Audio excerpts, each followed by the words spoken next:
मुझे दुख और तकलीफ इस बात की है कि मैं अगर हिसार में आऊं और आपसे ये कहूं कि मुझे हिसार के किसी म्युनिसिपल स्कूल में चपरासी बना दो, तो आप कहोगे राजीव भाई आपकी क्वालिफिकेशन क्या है, और मैं कहूं मेरी कोई क्वालिफिकेशन नहीं है, तो आप मुझे म्युनिसिपल स्कूल का चपरासी भी नहीं बनाओगे।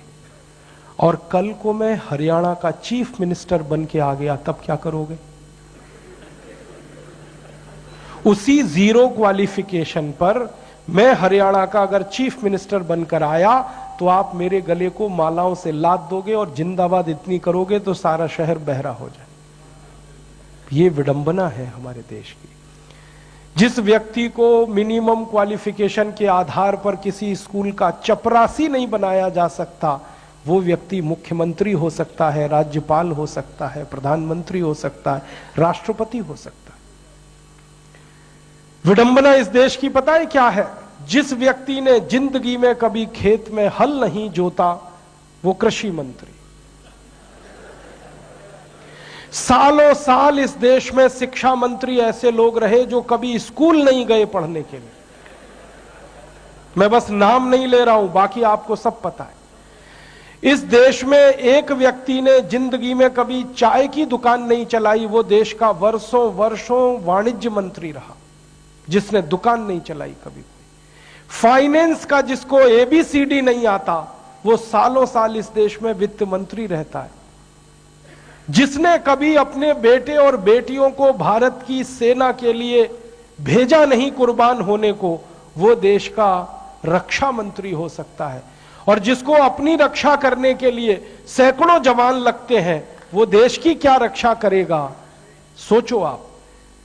जिस व्यक्ति को जिंदगी में कभी विज्ञान और तकनीकी का अंतर पता नहीं है, वो साइंस और टेक्नोलॉजी का मंत्री हो सकता है। और जिसको इनमें से कुछ भी पता नहीं है, वो प्रधानमंत्री हो सकता है इस देश।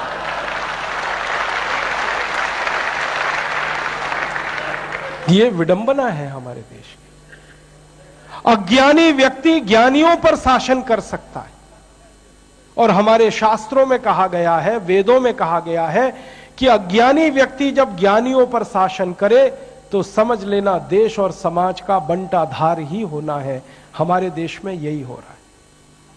हर अज्ञानी ऐरा गहरा नत्थु खैरा जो किसी नेता की चप्पलें उठाता था, जो किसी के जूतों में पॉलिश करता था, जिसने कभी किसी नेता के घर में रोटियां बना के खिलाई, वो राष्ट्रपति पद तक लोग पहुंचे हैं। ऐसी स्थिति हमारे देश में। उनकी क्वालिफिकेशन ही एक है कि कभी किसी बड़े नेता के रसोई में रोटियां बना के खिलाई तो राष्ट्रपति हो जाओ भैया। ऐसी बंदर बांट मची है इस देश में। और ये उस देश में जिसकी आजादी के लिए 7,32,000 लोग कुर्बान हुए हैं, उस देश में। मुझे बहुत दुख होता है, तकलीफ होती है। अभी एक सच्ची घटना मेरे साथ घटित हुई। मैं एक दिन कानपुर गया था भारत स्वाभिमान की सभा के लिए। तो कानपुर के रेलवे स्टेशन पे उतरा। उतरने के बाद शहर में बाहर आने के लिए नीचे पुल पर से उतर के आया तो एक छोटी सी चाय की दुकान थी। उस पर एक बेटी और एक माँ और एक छोटा सा बेटा आपस में बात कर रहे थे। वो क्या बात कर रहे थे? वो कह रहे थे, माँ हम गरीब क्यों हैं?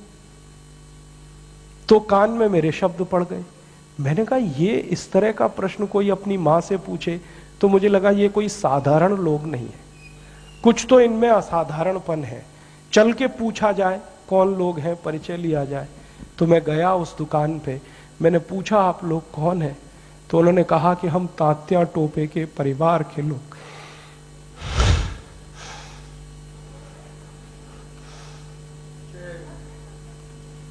हमारे देश में तात्या टोपे के परिवार के लोगों को चाय बेचनी पड़ी और गद्दारों को सिंहासन मिले। ऐसा ये देश हो गया। जिन लोगों ने तात्या टोपे को मरवाया था वो इस देश में मुख्यमंत्री रह चुके, आपको मालूम है। और एक एक राज्य के नहीं, दो दो राज्य के मुख्यमंत्री रह चुके। तात्या टोपे का गुप्त पता जिन गद्दारों ने अंग्रेजों को बताया था, उस खानदान के कई लोग इस देश में मंत्री रह चुके हैं। झांसी की रानी लक्ष्मीबाई को जिन्होंने मरवाया था वो इस देश में मंत्री रह चुके हैं, और तात्या टोपे जिन्होंने जवानी लगा दी देश के लिए, उनके परिवार के लोग चाय बेच रहे हैं। ये देश है, और ये अब बर्दाश्त नहीं होता, और ये बर्दाश्त होना भी नहीं चाहिए किसी को। क्यों बर्दाश्त होना चाहिए? ऐसा देश तो हमने कल्पना कभी की नहीं थी। तात्या टोपे ने कभी कल्पना नहीं की थी कि ऐसा देश बनेगा। झांसी की रानी की कभी कल्पना नहीं थी, चंद्रशेखर की कल्पना नहीं थी। चंद्रशेखर जैसे क्रांतिवीर ने इस देश की क्या कल्पना की होगी। एक कहानी सुनाता हूं कि वो घर से भाग गए थे 13 साल की उम्र में। माता पिता बहुत गरीब थे, खाने को घर में नहीं था, घर छोड़कर भाग गए, बनारस आ गए, क्रांतिकारियों के संगठन में शामिल हो गए, और उसी संगठन ने थोड़े दिन के बाद काकोरी कांड किया था और खजाना लूटा था।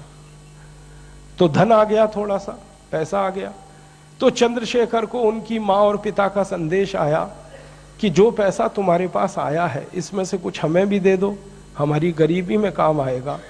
तो चंद्रशेखर अपने माता पिता के पास गए थे और एक ही उत्तर दिया था कि मेरी रिवॉल्वर में 2 गोलियां हैं, पैसे तो दे नहीं सकता, ये दोनों गोलियां दे सकता हूं।